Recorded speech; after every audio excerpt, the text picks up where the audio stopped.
எல்லாருக்கும் வணக்கம். இன்னைக்கு வீடியோவில் June 6th and 7th important financial news summary பார்க்க போகிறோம். வாங்க வீடியோக்குள்ள. ஆர்பிஐயோட மானிட்டரி பாலிசி கமிட்டி மீட்டிங் வந்து நடந்திருக்கு. அந்த மீட்டிங்கில் ஆர்பிஐ வந்து ரெப்போ ரேட்டை 50 பேசிஸ் பாயிண்ட் குறைச்சிருக்காங்க, 5.5%. ரெப்போ ரேட்டுங்கிறது என்னன்னா, ஆர்பிஐ வந்து கமர்ஷியல் பேங்க்ஸ்க்கு என்ன ரேட்டுக்கு லெண்ட் பண்ணுறாங்க அப்படிங்கிறது தான் ரெப்போ ரேட். அது மட்டும் இல்லாமல் கேஷ் ரிசர்வ் ரேஷியோவையும் 100 பேசிஸ் பாயிண்ட்ஸ் நாங்கள் குறைக்க போகிறோம். அது வந்து ஓவர் 4 tranches 25 பேசிஸ் பாயிண்ட்ஸாக நடக்க போகுது. அது வந்து செப்டம்பர் 2025 நடக்கும் அப்படின்னு சொல்லியிருக்காங்க. இந்த ரெப்போ ரேட் குறைஞ்சதுனால என்ன ஆகும் அப்படின்னா, ஹோம் லோன் யாரெல்லாம் எடுத்திருக்காங்களோ அவங்களோட இஎம்ஐஸ் வந்து டிக்ரீஸ் ஆகும். ஏன்னா ஆர்பிஐயோட ரெப்போ ரேட் பொறுத்து தான் அந்த ஹோம் லோன் ரேட் வந்து ஃபிக்ஸ் ஆகும். அது வந்து யாரெல்லாம் ஹோம் லோன் வச்சிருக்கீங்களோ அவங்க எல்லாருமே அவங்க பேங்க்ல போய் செக் பண்ணலாம். அதில் வந்து உங்களுக்கு 2 ஆப்ஷன் இருக்கும். நீங்கள் வந்து இஎம்ஐ அமௌண்ட்டை கம்மி பண்ணிக்கலாம், இல்லை பீரியட் ஆஃப் டென்யூரை கம்மி பண்ணிக்கலாம். அண்ட் பர்சனல் ஒப்பீனியன் பீரியடை வந்து குறைச்சிக்கிட்டிங்கன்னா அது உங்களுக்கு வந்து நல்லது, இஎம்ஐ அமௌண்ட் அப்படியே வச்சுக்கிட்டு. அதே மாதிரி இந்த ரெப்போ ரேட் கம்மி பண்ணதுனால மார்க்கெட்டில் வந்து லிக்விடிட்டி ரொம்ப அதிகமாகும், மக்களுக்கு அதிகமான காசு இருக்கும். ஸோ அதனால் இன்ஃப்ளேஷன் அப்கமிங் குவார்ட்டரில் இன்க்ரீஸ் ஆகலாம் அப்படின்னு எதிர்பார்க்கப்படுது. அதே மாதிரி பேங்க்ஸ் வந்து அந்த சைடு ஹோம் லோன் இந்த மாதிரி கொடுக்குற அந்த இன்ட்ரெஸ்ட் ரேட் வந்து குறையிறதுனால பேங்க்கோட நெட் இன்ட்ரெஸ்ட் மார்ஜின் வந்து ப்ரெஷரில் இருக்கும். அதை மேட்ச் பண்ணுறதுக்காக பேங்க்ஸ் வந்து எஃப்டி, ஆர்டி இதோட ரேட்ஸை வந்து குறைப்பாங்க. ஸோ ஆல்ரெடி இன்ஃப்ளேஷனும் ஏறி இந்த சைடு வந்து எஃப்டி, ஆர்டியில் வர ரிட்டர்னும் குறையிறதுனால மக்கள் வந்து கோல்டுக்கோ இல்லை மியூச்சுவல் ஃபண்ட்ஸ்க்கோ போகிறதுக்கான வாய்ப்பு இருக்குது. அதே மாதிரி இந்த ரெப்போ ரேட் குறைச்சதுனால இந்தியன் ருபி வந்து ப்ரெஷரில் இருக்குது. இந்த அனௌன்ஸ்மெண்ட் வந்த உடனே ருபி வந்து 86 பிரீச் பண்ணிடுச்சு டாலருக்கு எகென்ஸ்டா. ஸோ இதனால் எந்தெந்த செக்டர்ஸ் வந்து எக்ஸ்போர்ட் பண்ணுறாங்களோ, pharma, IT, some auto companies, இவங்க எல்லாத்துக்குமே இது வந்து ஒரு பெனிஃபிட்டாக இருக்கும். அதே மாதிரி கோல்டு வந்து இன்டர்நேஷ்னல் மார்க்கெட்டில் இருக்கிற ஏற்றத்தை தாண்டி இந்த ரூபாவோட வேல்யூ விழுறதுனாலையும் டொமஸ்டிக்காக கோல்டோட ரேட் வந்து கொஞ்சம் இன்க்ரீஸ் ஆகும்.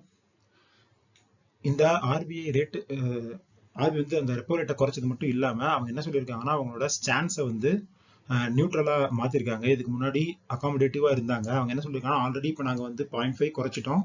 ஸோ இதுக்கப்புறம் இன்ஃப்ளேஷன் எப்படி இருக்குது அப்படிங்கிறதெல்லாம் பார்த்துட்டு தான் அடுத்தடுத்த ரேட் கட்ஸ் பற்றி நாங்கள் சொல்லுவோம் அப்படின்னு சொல்லியிருக்காங்க. அதே மாதிரி ரீசெண்டாக அந்த கோல்டு லோன் நார்ம்ஸ் அவங்க ரிலீஸ் பண்ணியிருந்தாங்க. அதில் கொஞ்சம் பிரச்சனை இருந்தது. ஸோ அதனால் அவங்க என்ன சொல்லியிருக்காங்கன்னா, ஆல்ரெடி 75% தான் வந்து லோன் டு வேல்யூ கொடுக்கணும் அப்படின்னு சொல்லியிருந்தாங்க. ஸோ அவங்க இப்போ என்ன சொல்கிறாங்கன்னா, 2.5 lakhsக்கு உள்ளே இருக்க லோனுக்கு 85% லோன் டு வேல்யூ கொடுக்கலாம், 5 lakhs வரைக்கும் இருக்கிறதுல 80% லோன் டு வேல்யூ கொடுக்கலாம். அதுக்கு மேலே இருக்கிறதுக்கு தான் நாங்கள் சொன்ன அந்த 75% லோன் டு வேல்யூ வந்து அப்ளை ஆகும் அப்படின்னு சொல்லியிருக்காங்க. தென் இண்டஸ்இண்ட் பேங்க் பற்றி, இண்டஸ்இண்ட் பேங்க்ல இந்த ரீசெண்டாக அந்த ஃபாரன்சிக் ஆடிட் நடந்துச்சு. கிராண்ட் தாட்டன் அவங்க வந்து அந்த ஆடிட் நடத்தினாங்க.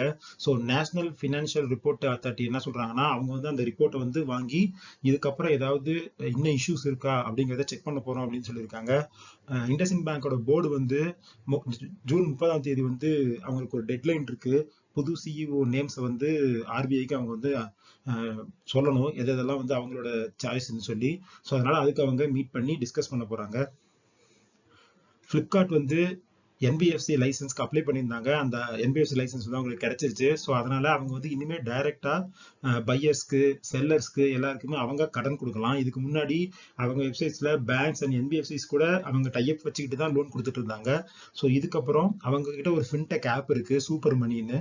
ஸோ அதை யூஸ் பண்ணி அவங்க வந்து லெண்டர்ஸ்க்கு வந்து டைரக்டா கடன் கொடுக்கலாம். ஸோ இது வந்து இப்போ ரீசெண்டாக இருக்கிற இம்பல்சிவ் பையிங் சுச்சுவேஷனில் இது வந்து இன்னும் பையிங்கை இன்க்ரீஸ் தான் பண்ணும். டாடாஸ் பற்றி 2 அப்டேட். டாட்டாவோட சப்சிடரியான டாடா அட்வான்ஸ் சிஸ்டம் வந்து ரஃபேல் ஃபைட்டர் ஃபியூசேஜ் வந்து இந்தியாவில் பண்ண போகிறாங்க. இது வந்து ஃபர்ஸ்ட் டைம் ஃப்ரான்ஸ்க்கு வெளியே இது வந்து நடக்குது. இது வந்து அந்த டசல்ட்டோட சேர்ந்து தான் அவங்க பண்ண போகிறாங்க. அதே மாதிரி டாடா இந்தியா கூட வந்து ஆல்ரெடி ஆப்பிளுக்கு ஒரு பார்ட்னர்ஷிப் இருக்கு இந்தியாவில். அவங்க வந்து இப்போ என்ன சொல்லியிருக்காங்கன்னா, ஐபோனோட ரிப்பேர் பிஸ்னஸும் நாங்கள் டாடா கூட சேர்ந்து தான் இந்தியாவில் பண்ண போகிறோம் அப்படின்னு.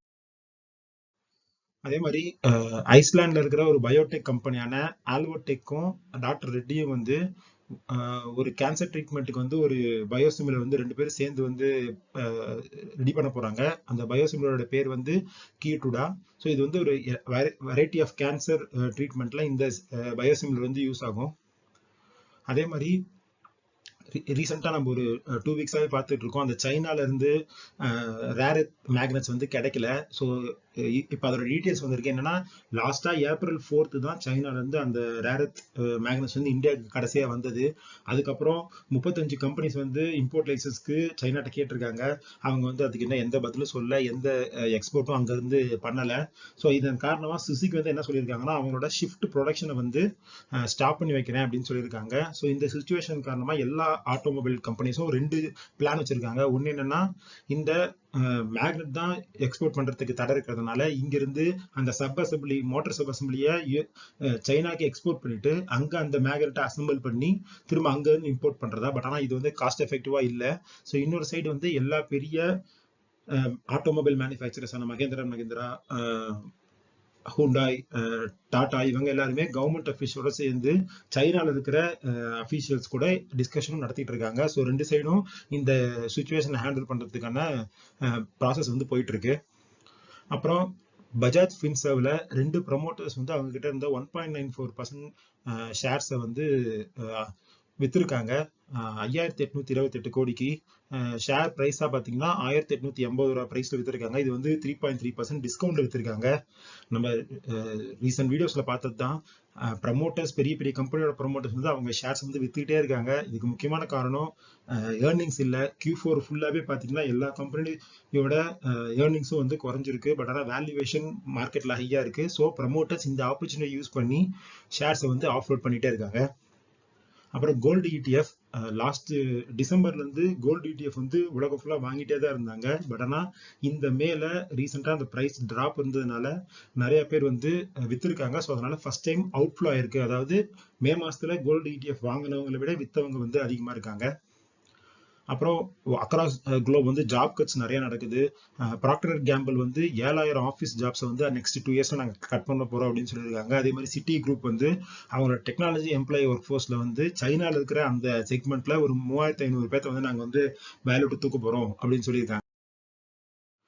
ஃபெடா இவங்க தான் வந்து federation of automobile dealers association. அவங்க என்ன சொல்லியிருக்காங்கன்னா ரீட்டைல் சேல்ஸ் வந்து பேசஞ்சர் வெஹிக்கிள் வந்து குறைஞ்சிருக்கு. 3.11% டிராப் இருக்கு லாஸ்ட் இயரோட கம்பேர் பண்ணும்போது. லாஸ்ட் இயர் 3.11 லட்சம் யூனிட்ஸ் வந்து சேல்ஸ் இருந்தது.